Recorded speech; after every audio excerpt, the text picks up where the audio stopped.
What's up guys, Earl here, and today I'm going to show you how to program an Arduino to blink a little light. So before we get started, I want to talk to you about what an Arduino is and how it works. Essentially, it's a single board computer that is kind of like your desktop and laptop and cell phone, but it's more like a calculator, a scientific calculator or a graphing calculator in the way that it's programmed. In that it can't do too many things. It only does essentially one thing at a time. It only runs one program at a time. The Arduinos come in many shapes and sizes. They have different models as well. This is the more common model, the Uno. And then similarly, there's a slightly larger model, which is what I'm going to be using today, which is the Arduino Mega. And they also come, as little as a chip that looks like kind of like this. The actual computer that runs all of the programming is right in the middle here, and on this model it's this big chip. The light that we're going to be using is called an LED. It's a light-emitting diode. I'm not going to go in too much detail about what a diode is, but essentially it allows electricity to only flow in one direction. As electricity is passing, light is emitted, hence light-emitting diode. So it's basically a little light bulb that as long as there's power running through it, it will emit light. So let's get started with programming this thing. We want to make it blink on and off. We can also program it to make it blink a little faster or a little slower. First, let's open up the Arduino program. The Arduino program is free and open source, and you can download it from arduino.cc is the website, arduino.cc. And once you've downloaded it, you can go ahead and open that. And it works on all types of computers that you have. It might be Windows or Mac or Linux. So once you have the program running, you're gonna go ahead and take your Arduino, plug in your USB cable on one end and the other end to your computer. And then when you open the program, you can go to Tools, Port, and it should show up as a new device. Don't use the Bluetooth one. If you're on Mac, it should show /dev/cu.usb modem and then some numbers. On Windows, it might show up as COM 1 or 2 or 3 or some other number. So we're going to click on that to make sure that we're communicating to the right serial port. And then we're also going to make sure that we have the correct board selected. Now, what I have here is, see, it says Mega 2560. So I want to make sure I select board. And then Arduino Genuino Mega or Mega 2560. Select that. For you, if you have a different board like an Uno or Leonardo, you want to make sure that you choose the right one. If you have even something fancier, like something small like an ATtiny chip, then this might be one of these other boards. But in any case, likely you'll have an Uno or a Mega to start off. For me, I have the Mega. For you, you might have an Uno. You're going to select the right boards and ports. So once the board is selected and the port is selected, we can go ahead and we would be able to communicate with the Arduino board. As you see, just a basic going over the boards on the Mega and similarly on the Uno. The major difference is the number of general purpose input and output pins. That's GPIO pins. There's many more ports on the Mega than there is on the Uno. So it's good if you have a larger project like a pinball machine versus something more simple like lighting an LED. But for now, we're going to go overkill and not use all those ports, but we're going to use the Mega. A quick overview on this board. There is the USB port for communication with your computer and programming it. You can also do live serial communication for when you want to have your computer talk to the Arduino. You can also power it separately with the independent power supply here, power supply jack, and you can plug an adapter, a wall adapter too, or even a battery pack if you want. Now, the Arduino takes only 5 volts, so anything around there, a 6-volt battery pack made up of 4 AA batteries should be sufficient. Here's a reset button here. What happens is, when I click the reset button, it starts over essentially any program that's loaded on here. It brings that back up to start. So if we look at the program, you'll see it says void setup and void loop. And when you press the reset button, it just runs the setup program again. So the setup program is run once, as it says here in the comments, and then the void loop is the program that runs over and over again indefinitely until you cut the power. So when you push this reset button, it's essentially like unplugging it and plugging it back in. Setup runs once, void loop runs continuously until power is cut off. On board, you'll notice there's a small little LED that is electrically connected to pin 13 on the board. So even if I didn't have this, that LED will still run. Now, this Arduino actually already has the Blink program running on it, but we're going to write a new one and re-upload it. Essentially, I have the Blink program running on here so that you can see what the end goal is. We also have additional components that I've attached to this Arduino. This is what's called a resistor. Resistors generally resist the flow of current. It's essentially like slowing down the electricity and making it less powerful. I have a resistor here. They come in different values of resistance, denoted by the small colored stripes on the resistor itself. And there are also things like variable resistors that you might have, such as anything that's like a volume knob on your radio, for example. That's essentially an analog variable resistor. Then you have up close, we can see the light-emitting diode here, the LED. The LED has a couple things. Remember, it only works in one direction, which means it has to be hooked up the right way. One leg of it is longer than the other. That's one way to tell which one is positive and which one is negative. And usually the positive goes to, power, like 5 volts, and then negative goes to ground, to 0 volts. If you've snipped your LED legs for some reason, like if it's mounted on a board, another way to tell is looking straight up from the top of the LED. There's a flat side. That flat side is the negative side. And on the inside as well, you can see there's 2 metal prongs on the inside. One's bigger than the other. The bigger side is the negative side. So that negative side connected to the shorter leg will go to ground. The way you want to hook this up is to connect a resistor to one leg of the LED. So for this resistor, since it's small enough, I'm going to just loop that around so that they attach together.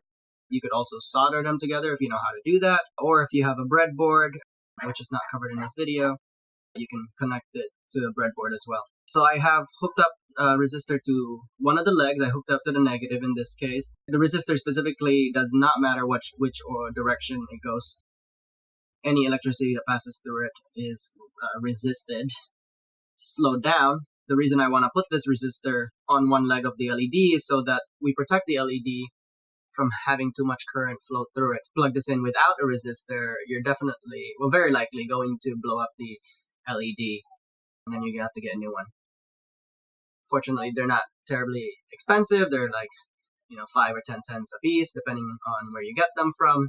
But we avoid burning out any LED and destroying any components by putting a resistor in series, which is, one after the other with regards to the LED. So for now, I'm just going to plug in directly. Make sure this is in the right pin. This always gets people, because it's really hard to see. But there is a pin, there's a ground. I'm going to put the negative of the LED, which is coming through the resistor, into the ground. And then I'm going to put the positive of the LED, which is this other leg that was longer, into pin 13. And again, I plug it into pin 13, mainly because there's already an onboard LED, so we can at least test that if we uploaded the correct program, the LED that's already built in, that's orange here, will light up. If this light is not lighting up, that we have here, the LED is not lighting up, then something must be wrong with our connections. Like, for example, if this is too loose, it's not plugged in all the way, it might not turn on. Or if something is wrong with the LED, like it's already been burnt out, it also might not turn on. So once we know that it's plugged in correctly, you shouldn't have any lights yet because your Arduino probably won't have that program running already on it. But now we can switch over to the computer and upload a Blink program. Fortunately, you don't need to know any programming because a lot of this sample code is built into the Arduino program, and then many, many more sample codes are available online depending on what you want to do. So if you could think about some functionality that you want built, chances are someone already wrote it for you. In the Arduino program, we can go to the Arduino menu, file menu specifically. Then we go to examples, basics, and Blink. So the Blink program is what we want to use. It's essentially the hello world of hardware. And if you've ever done any software programming before, hello world is essentially what you write to basically just make sure that your development environment is properly set up and ready to go. If you're not able to, say for example, print out hello world and show it on the screen, then something went wrong with your installation. Now that we've got the Arduino hooked up and plugged in and the boards and ports are connected properly, double check those. We can go File, Examples, Basics, Blink, open that up, and a new file should open. I'm gonna close this other one here because we don't need that. This new file will have the Blink program. We can kind of take this code step by step. Anything in this slash star and then ending in star slash is called a comment, which means that the program just ignores it. Like, it doesn't even upload it. It doesn't even put it on the board. It's only meant for humans to read, not for computers to parse through and understand. Same thing for these double slashes. Any single line that is double slash is ignored by the compiler and ignored by the Arduino. It's good for humans to read. As we did, pin 13 has an LED connected in most Arduino boards. There are these other boards, teensies, we can ignore those. We can even delete them if we don't really need that. So the first thing here we see is int LED equals 13. Now, if you remember, I plugged in the Arduino into pin 13. So this int, short for integer, which is basically any countable number, negative or positive, including the number 0, is an integer. So we have set this word named LED, this variable, to the number 13. So we've assigned the number 13 to variable LED. A variable is just something that holds something else. If you remember algebra, it was essentially like when you do x plus y equals z, x and y and z are variables. So LED is a variable, and in this case, the number 13 is set to the variable LED. As you may recall, void setup is run once when you press reset or when you power it in at first, and then void loop runs continuously over and over until you cut the power off. In the setup, this is where we set whether pins are inputs or outputs. So the function called pin mode takes in the first variable, which is the number of the pin. You can put the number 13 directly in here or some other number depending on where you want to hook it up. But since we've already used the variable LED, we can plug that in. There's also analog pins on the board labeled A0 through A5 on the Arduino Uno and A0 through A15 on the Mega, but we're not using analog inputs and outputs yet in this video, only digital ones. Difference between analog and digital is that digital is just ones or zeros and it's not continuous, so there's no 0.5. Analog has a 0.5, 0.6, 0.7, everything in between 1 and 0. Anyway, we set this pin mode to output because we want to be able to output electricity to it. If it's an input, that means we want to read, some kind of value from it. That means we're plugging something into it that can send a signal rather than receive a signal. For the LED, it's not able to send a signal, but it can receive a signal and, emit a light depending on that signal. So in void loop, speaking of sending and receiving signals, in order to send a signal to a specific pin, we use the function digital write. For the Arduino, that's a built-in function. You don't really need to know how it works. Essentially, it's a black box, as most functions are in computer programming. It's a black box. You feed it inputs and you get outputs. For the digital write function, it takes in a pin number. For example, the LED pin 13 that we've set, and it takes in a digital signal, digital value, which would be a binary value, either 1 or 0, or true or false, or low or high. Specifically, for the Arduino, we'll write high, which turns the LED on at maximum voltage, which is 5 volts. Next line, we do a delay of 1000. Now the delay function, a black box again, takes in an input of a number in milliseconds. In this case, 1000 milliseconds is 1 second, which means it will wait for 1 second. And then after the second has passed, we will now write the value to the same pin, LED pin. The value is low. Low essentially outputs 0 volts, which means It's the same as like turning the switch on your wall to off, while the high turns the switch on your wall to on. So there's a software switch essentially that says, okay, we're gonna turn the switch on, then we're gonna wait a second, turn it off, and then wait another second. Rinse and repeat until you hit the reset button, and it starts over. So to upload this, you didn't have to write this, fortunately, but it's not that complicated. And once you get the hang of it, you start to see that really it's really easy to learn and really easy to start programming hardware. There's a verify button here and an upload button here. There's also new file, open, and save. We can click the verify for now if we want, or we can just jump straight to upload. The verify, just make sure you didn't make any typos, because one missing semicolon is going to screw up your program and nothing will work. A semicolon or braces, if it's not typed correctly, then it will not compile. The upload button does the verification process and compilation process all at once, and then automatically uploads it. Okay, so once we've hit upload, we're going to see that the lights will flash, indicating that it's communicating with the computer. We will see that the Blink program has been uploaded. And that's it. So, since we already had the Blink program there, you might not notice any difference.